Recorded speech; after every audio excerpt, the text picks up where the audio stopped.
জীবনের হিসাব সুকুমার রায়। বিদ্যে ভোসায় বাবু মশাই চড়ি শখের বোটে। মাঝিরে কন বলতে পারিস সূর্য কেন ওঠে, চাঁদটা কেন বাড়ে কমে, জোয়ার কেন আসে? বৃদ্ধ মাঝি অবাক হয়ে ফেল ফেলিয়ে হাসে।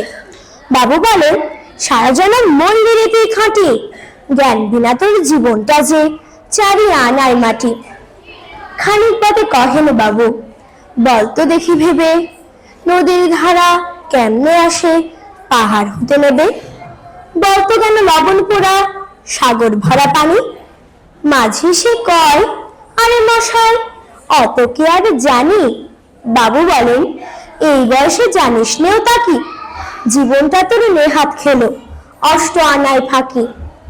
আবার ভেবে কহেন বাবু, বলতো রে বুড়ো, কেন এমন নীল দেখা যায় আকাশের ওই চূড়ো?